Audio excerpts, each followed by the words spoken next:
Давай смотреть вот эту вот штуку. Я очень много привезла приспособлений для того, чтобы не храпеть. Сегодня я сама практически первый раз держу это в руках. Это такая штучка, это силиконовый чехол для языка. Когда человек храпит, западает язык. Ну, я буду пробовать.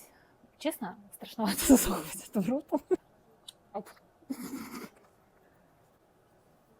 Ну-ка, давай вот так попробуем.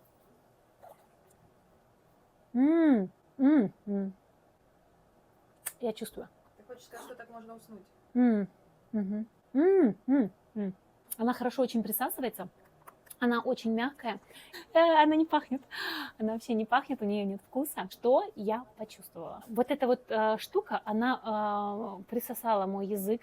И она как бы вот так его взяла. Не вытянула вот так, она мягенько взяла. И смотри, когда ты такой спишь, язык туда падает.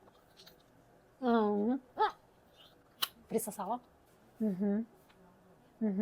Язык, вот эта штука держит язык, что не позволяет ему туда проваливаться и заваливаться. Думаю, что спокойно можно уснуть и поспать вот с этой штукой. Сейчас такой сидишь и думаешь, я там по лицу вижу за кадром, как спать вот с этим.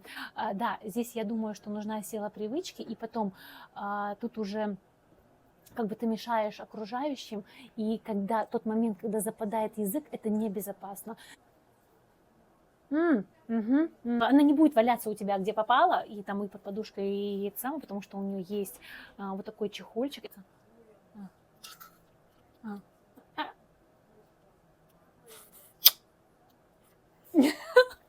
Очень хорошая штука, я тебе скажу. Силиконовый чехол для языка, он так и называется.